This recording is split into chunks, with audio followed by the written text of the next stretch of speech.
किसान, बदलते भारत की शान।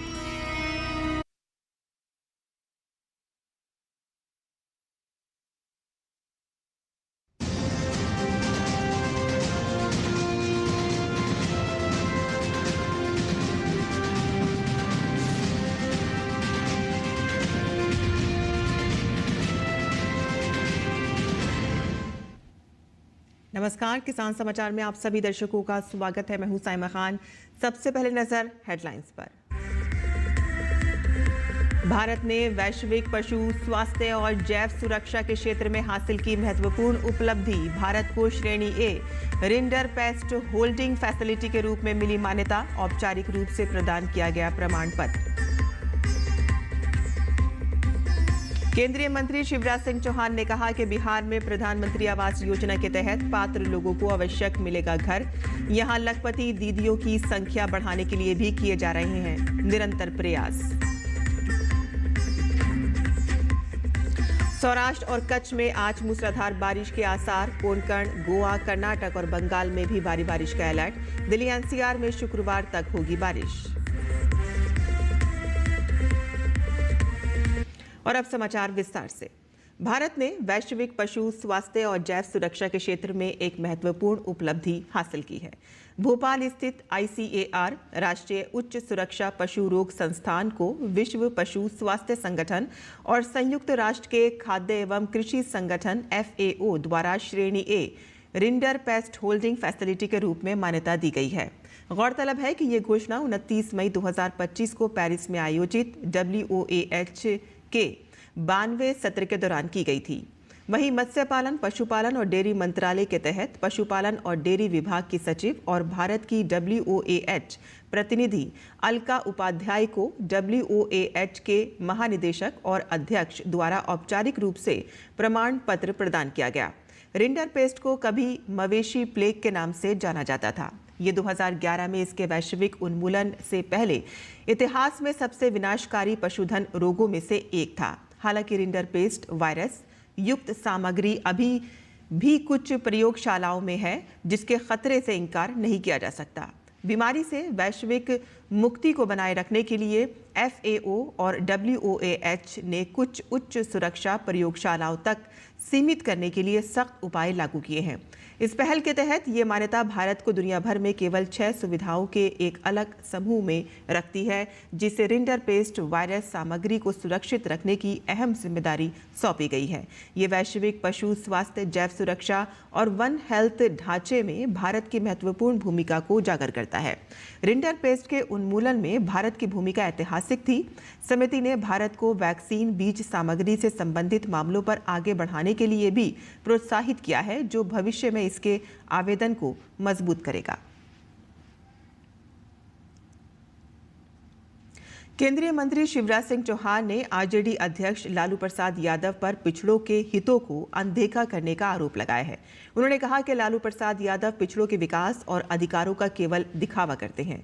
शिवराज ने गरीबों, वंचितों, पिछड़ों के सशक्तिकरण के लिए सरकार की प्रतिबद्धता दोहराई। उन्होंने कहा कि बिहार में प्रधानमंत्री आवास योजना के तहत जो भी पात्र लोग होंगे, उन्हें घर अवश्य मिलेगा।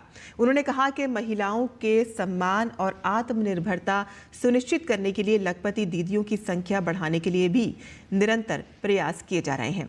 शिवराज ने सभी से प्रधानमंत्री मोदी के विकसित भारत के संकल्प को पूरा करने में सामूहिक भागीदारी का आह्वान भी किया। लालू यादव जी, आपको क्या हो गया है? पिछड़ों की बात केवल पाखंड और दिखावा है। जिन्होंने भारत को संविधान दिया, जिसमें आरक्षण का प्रावधान किया गया, ऐसे भारत रत्न डॉक्टर बाबा साहब अंबेडकर का आप अपमान करते हो। जो अपमान उनकी तस्वीर का किया गया है, ये असली इरादे लालू यादव जी और RJD के जाहिर करता है। हाथी के दांत खाने के और दिखाने के और। लालू जी और RJD को ना तो बिहार का भी माफ करेगा, ना देश का भी माफ करेगा। और भारत में आम बहुत पसंद किया जाता है। खासकर गर्मी के मौसम में लोग अलग अलग तरह के आम खाना पसंद करते हैं। बिहार में एक अनोखी प्रतियोगिता हुई, इसमें लोगों ने खूब आम खाए। मधुबनी जिले के सरिसप पाही गांव में ये आम महोत्सव हुआ। ये एक ऐसा आयोजन है जो आम के शौकीनों, पर्यटकों को और मिथिला की अनूठी आम विरासत की खोज में रुचि रखने वाले व्यक्तियों को आकर्षित करता है। मिथिला मैंगो फेस्टिवल में रसीले आमों की मची धूम। फेस्टिवल में 150 किस्म के आमों का लोगों ने चखा स्वाद। मिथिला में उगाई जाने वाली आम की किस्मों की विस्तृत श्रृंखला प्रदर्शित की गई। आम के शौकीनों के लिए अनोखे स्वाद और आनंद लेने का अवसर मिथिला की अनूठी आम विरासत को लेकर कर रहा है आकर्षित। बिहार के मधुबनी जिले में स्थित सरिसप पाही गांव इन दिनों एक अलग तरह के उत्सव को लेकर सुर्खियां बटोर रहा है। ये उत्सव फलों के राजा आम को लेकर है, जिसका नाम रखा गया है मिथिला मैंगो फेस्टिवल। ये उत्सव हर साल आयोजित किया जाता है। चौथे मिथिला आम महोत्सव में बिहार के मिथिला क्षेत्र में उगाई जाने वाली आम की किस्मों की विस्तृत श्रृंखला प्रदर्शित की गई है। इस आयोजन के मुख्य आयोजक मदन झा ने बताया कि ये त्योहार आमों की समृद्ध विविधता का उत्सव है। आम के शौकीनों के लिए फलों के अनोखे स्वाद और बनावट का पता लगाने और उनका आनंद लेने का अवसर है। 2 दर्जन 2.5 दर्जन से अधिक जो आम उत्पादक किसान हैं इलाके के, वो इसमें भाग ले रहे हैं और तरह तरह के आम का प्रदर्शन के साथ साथ आम से रिलेटेड जो कुछ प्रॉब्लम होता है, जो क्या समस्या उनको होता है, किसानों का क्या समस्या है, और जो कृषि वैज्ञानिक है वो भी आ रहे हैं। एक दूसरे से आपस में उनका 2 दिनों तक जो डिस्कशन चलेगा, जिससे कुछ सकारात्मक विचार किया जाएगा।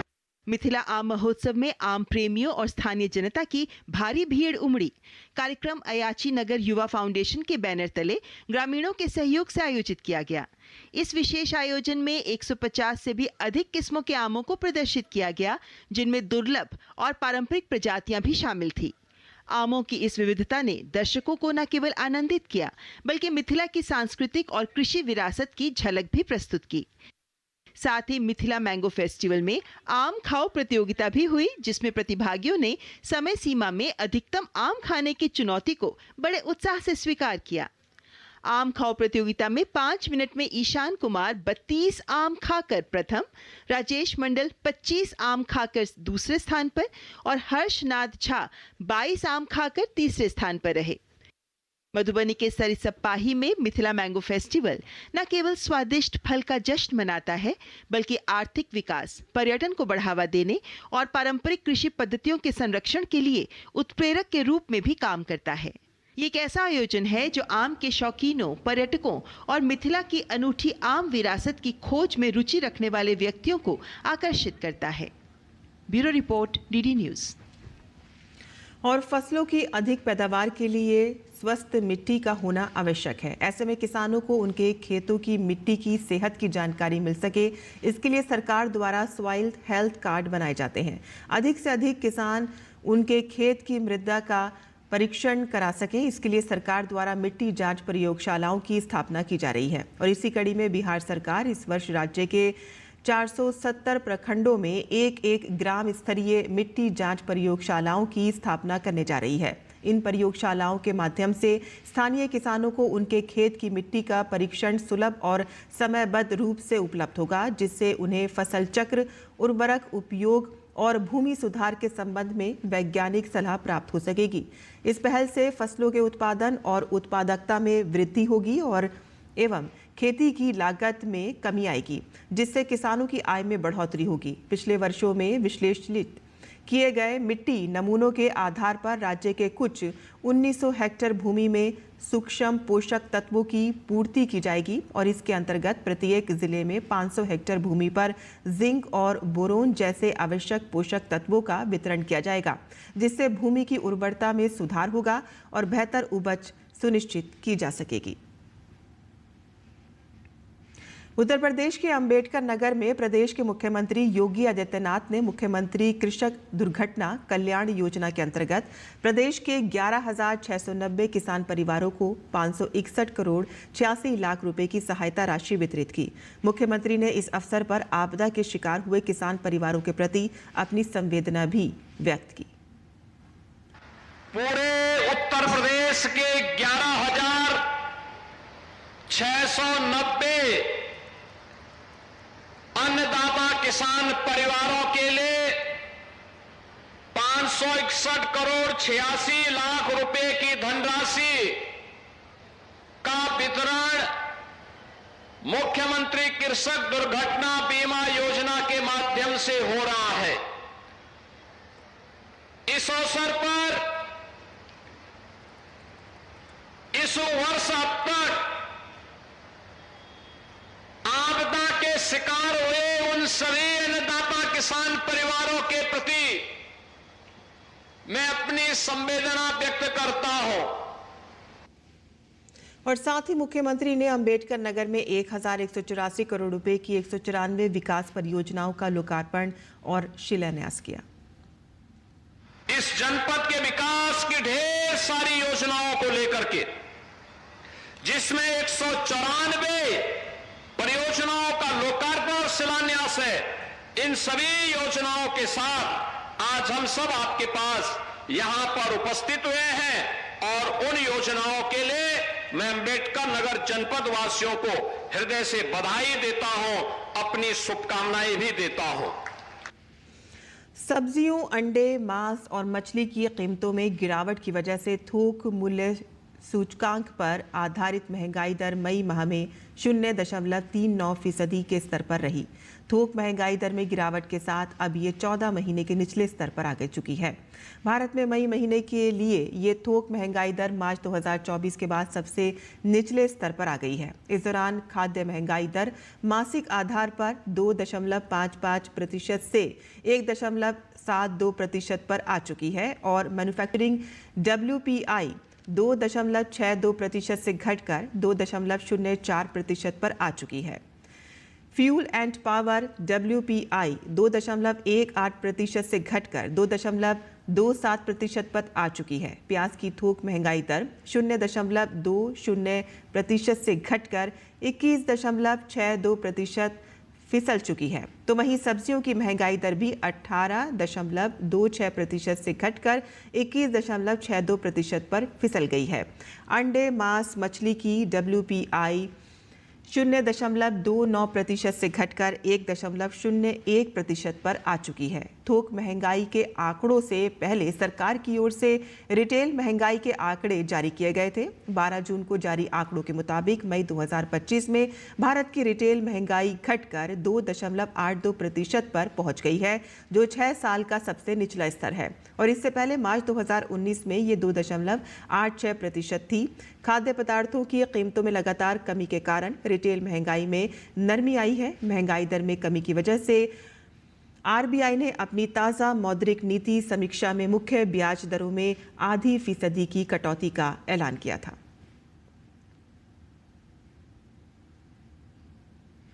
उत्तरी अरब सागर, गुजरात, मध्य प्रदेश, विदर्भ, छत्तीसगढ़, ओडिशा और पश्चिम बंगाल के गंगा के मैदानी इलाकों में अगले 2 से 3 दिनों के दौरान मॉनसून आगे बढ़ेगा और इसके साथ ही मौसम विभाग ने झारखंड, बंगाल की उत्तर पश्चिमी खाड़ी, उप हिमालयाई पश्चिमी बंगाल, बिहार और पूर्वी उत्तर प्रदेश के कुछ भागों में दक्षिण पश्चिम मॉनसून के आगे बढ़ने के लिए परिस्थितियां अनुकूल बताई हैं।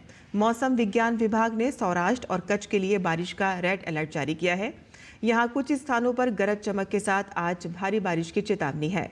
मध्य महाराष्ट्र, कोंकण, गोवा, कर्नाटक और पश्चिमी बंगाल में बारिश का ऑरेंज अलर्ट है। हिमाचल प्रदेश में शिमला, सिरमौर, सोलन और उत्तर पश्चिम के चंबा, मंडी, कांगड़ा समेत दक्षिण पूर्वी हिमालय में गरज के साथ हल्की से मध्यम बारिश देखने को मिलेगी।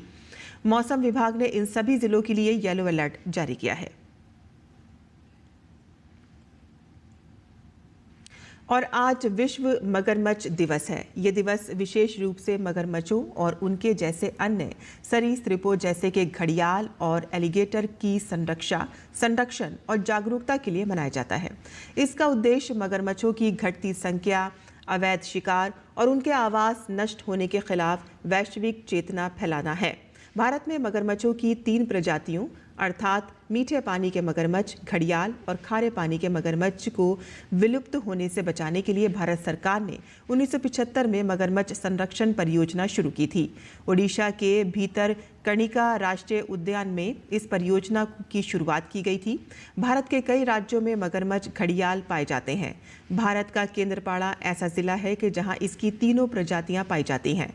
मगरमच्छ नदियों, झीलों और दलदल भूमि के स्वास्थ्य को बनाए रखने में महत्वपूर्ण भूमिका निभाते हैं। वे छोटी मछलियों और अन्य जंतुओं की आबादी को नियंत्रित करके पारिस्थितिकी तंत्र में संतुलन बनाए रखते हैं और साथ ही बीमारी या मृत जानवरों को खाकर पानी के निकायों को साफ करने में भी मदद करते हैं।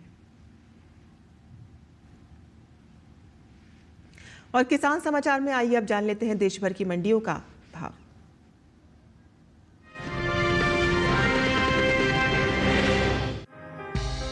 इन दिनों देश की ज्यादातर मंडियों में लहसुन की आवक सामान्य देखने को मिल रही है। इसके हाजिर भाव पर नजर डालें तो एगमार्क नेट के मुताबिक हिमाचल प्रदेश की सोलन मंडी में 14 जून को लहसुन की कीमत थी 7,000 रुपए। 16 जून को इसके दाम में 500 रुपए की भारी गिरावट आई, जिसके बाद लहसुन 6,500 रुपए पर बिकी। वहीं जम्मू कश्मीर की नरवाल मंडी में लहसुन के भाव को देखें तो यहाँ इस दौरान लहसुन के सौदों में मजबूती दर्ज की गई। 14 जून को यहाँ लहसुन 8,000 रुपए पर बिकी। 16 जून को इसके भाव में 500 रुपए का उछाल आया और इसकी कीमत 8,500 रुपए पर जा पहुंची। महाराष्ट्र की पुणे मंडी में 14 जून को लहसुन का भाव था 7,000 रुपए। 16 जून को इसकी कीमत में 1,000 रुपए की भारी तेजी दर्ज हुई, जिसके बाद लहसुन पहुंच गया 8,000 रुपए पर।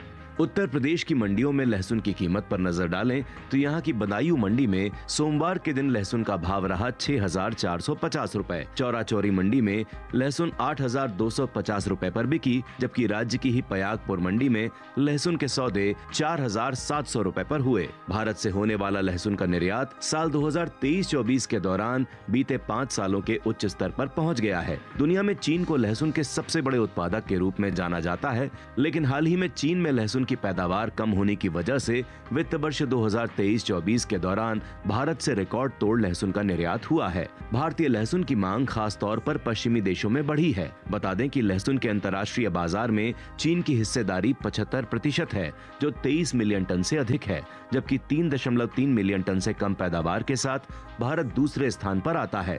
लहसुन के बीते 5 सालों के निर्यात आंकड़ों पर नजर डालें तो भारतीय मसाला बोर्ड की ओर से हाल ही में जारी ताजा आंकड़ों के मुताबिक साल 2019-20 के दौरान भारत से होने वाला लहसुन का निर्यात 22,280 मीट्रिक टन का रहा था, जिसमें साल 2020-21 के दौरान कमी देखने को मिली और लहसुन का निर्यात 4,637 मीट्रिक टन घटकर 17,643 मीट्रिक टन पर आ गया, जबकि साल 2021-22 के दौरान लहसुन के निर्यात में इजाफा देखने को मिला और निर्यात फिर से 22,000 मीट्रिक टन के पार पहुंच गया। साल 2022-23 की बात करें तो उस साल लहसुन के निर्यात में खासा इजाफा देखने को मिला। बीते 3 साल के रिकॉर्ड को तोड़ते हुए लहसुन का निर्यात 57,346 मीट्रिक टन के पार पहुंच गया। इसी तरह साल 2023-24 के दौरान भारत से होने वाले लहसुन के निर्यात ने पिछले 5 सालों का रिकॉर्ड तोड़ा और निर्यात का यह आंकड़ा 73,950 मीट्रिक टन के स्तर पर जा पहुंचा। यानी साल 2023-24 के दौरान भारत से होने वाले लहसुन के निर्यात में पिछले साल के मुकाबले 16,604 मीट्रिक टन की बढ़ोतरी हुई।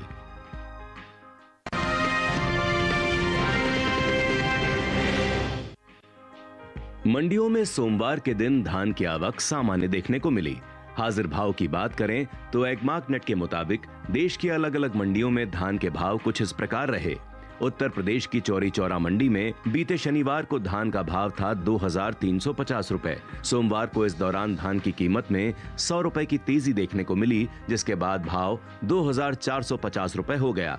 हालांकि पश्चिम बंगाल की बोलपुर मंडी में इस दौरान धान के भाव स्थिर रहे और यहां 14 और 16 जून को धान 2,310 रुपए पर बिकी। भारत वैश्विक बाजार में बासमती चावल का प्रमुख निर्यातक है। एपीडा की ओर से जारी ताजा आंकड़ों के मुताबिक भारत ने साल 2024 के दौरान बासमती चावल का कुल निर्यात 52,42,048 मीट्रिक टन किया है, जिसकी अमेरिकी डॉलर में कीमत $5,837 मिलियन है। बताते चलें कि सऊदी अरब, ईरान, इराक, संयुक्त अरब EMT, अमेरिका और यमन गणराज्य ऐसे राज्य हैं जिन्होंने भारतीय बासमती चावल का आयात किया है। वहीं गैर बासमती चावल के निर्यात की बात करें तो साल 2024 के दौरान भारत ने गैर बासमती चावल का निर्यात 1,11,16,000 मीट्रिक टन से ज्यादा का किया है, जिसकी अमेरिकी डॉलर में कीमत है $4,470 मिलियन।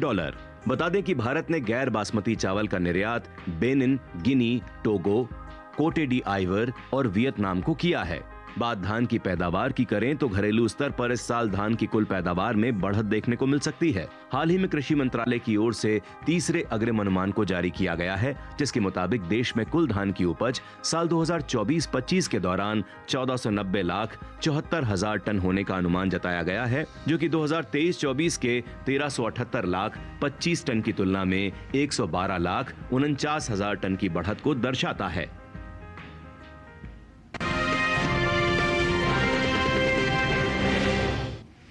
और अब बात करते हैं मौसमी खेती की। किसान इस मौसम में कैसे रखें अपनी खेती का ख्याल, आइए देखते हैं।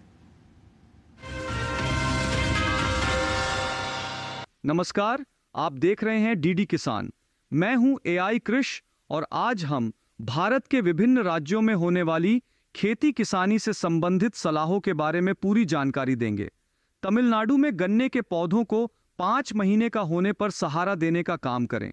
यहाँ के किसान केले के पौधों को भी डंडे की मदद से सहारा देने का काम करें ताकि तेज हवाओं में पौधे झुके नहीं। तमिलनाडु के पश्चिमी हिस्सों की बात करें तो यहाँ कोयम्बटूर जिले के पोलाची तालुका में सिंचित ज्वार, बाजरा और वर्षा आधारित मूंगफली की बुवाई स्थगित कर दें। पहले से बोई गई मूंगफली की फसल में फालतू पानी जमा ना होने दें।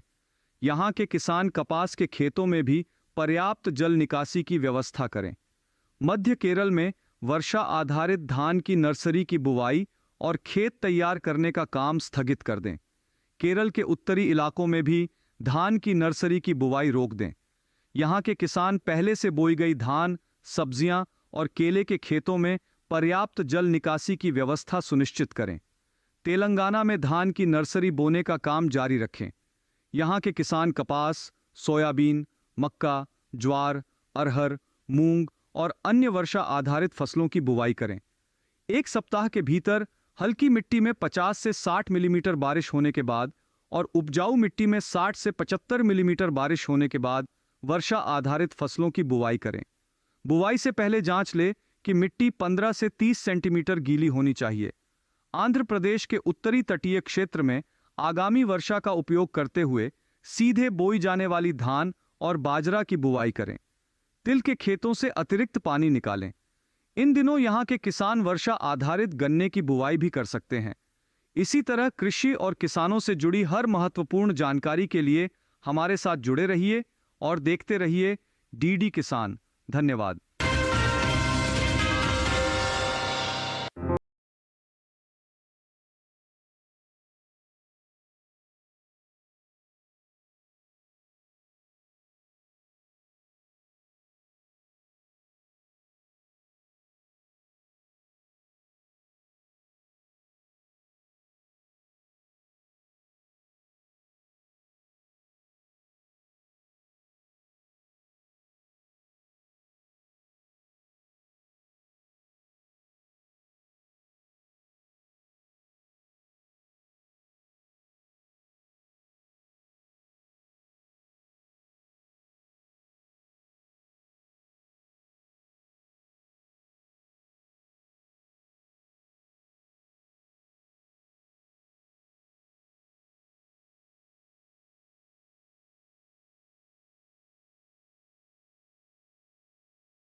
बीज काफी रहेंगे।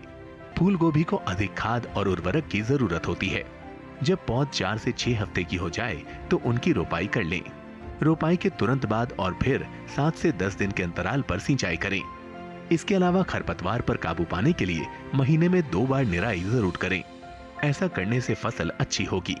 फसल को सुंडी और हीरक पतंगा से बचाने के लिए स्पाइनोसैट दवा की 2 मिलीलीटर यानी 2 छोटे चम्मच मात्रा को 10 लीटर पानी में मिलाकर छिड़काव करें।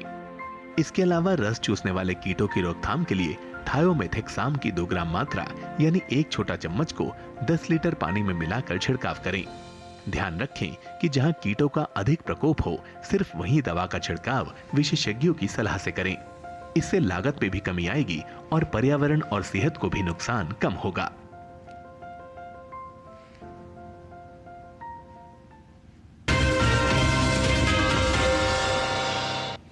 और खेती किसानी के साथ साथ आइए नजर डाल लेते हैं कुछ और महत्वपूर्ण खबरों पर। खास खबर, कनाडा में आयोजित G7 शिखर सम्मेलन में हिस्सा लेने के लिए प्रधानमंत्री नरेंद्र मोदी कनाडा पहुंच गए हैं। G7 शिखर सम्मेलन में विश्व के 7 प्रमुख देशों के राष्ट्रीय अध्यक्ष शामिल होंगे। इसमें America, Japan, Germany, Britain, France, Italy और कनाडा शामिल हैं। भारत को इस सम्मेलन में विश्व विशेष अतिथि के रूप में आमंत्रित किया गया है। रेल मंत्री अश्विनी वैष्णव ने मानेसर में देश के सबसे बड़े गति शक्ति मल्टी मॉडल कार्गो टर्मिनल का उद्घाटन किया। इस मौके पर हरियाणा के मुख्यमंत्री नायब सिंह सैनी भी मौजूद रहे। हरियाणा के मुख्यमंत्री नायब सिंह सैनी ने कहा कि देश के सबसे बड़े गति शक्ति मल्टी मॉडल कार्गो टर्मिनल का उद्घाटन एक मील का पत्थर है। भारतीय जनता पार्टी ने आज बेंगलुरु में चिन्नास्वामी स्टेडियम भगदड़ मामले में फ्रीडम पार्क में विरोध प्रदर्शन किया। विरोध प्रदर्शन के दौरान कर्नाटक भाजपा अध्यक्ष विजेंद्र येदुरप्पा समेत कई बड़े नेता मौजूद रहे।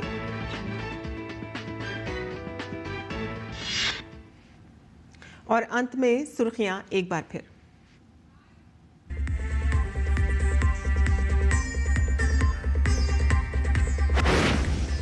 भारत ने वैश्विक पशु स्वास्थ्य और जैव सुरक्षा के क्षेत्र में हासिल की महत्वपूर्ण उपलब्धि। भारत को श्रेणी ए रिंडरपेस्ट होल्डिंग फैसिलिटी के रूप में मिली मान्यता। औपचारिक रूप से प्रदान किया गया प्रमाण पत्र।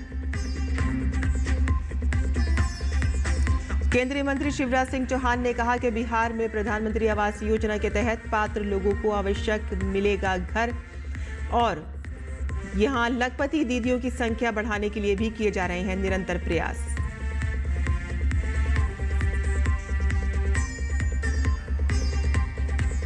सौराष्ट्र और कच्छ में आज मूसलाधार बारिश के आसार। कोंकण, गोवा, कर्नाटक और बंगाल में भी भारी बारिश का अलर्ट। दिल्ली एनसीआर में शुक्रवार तक होगी बारिश।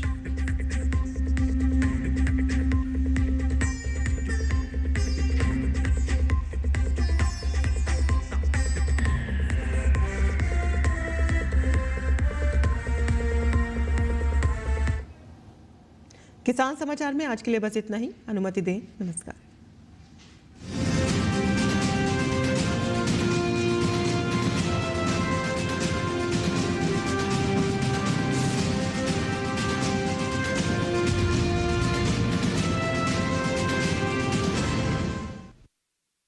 जब अर्जुन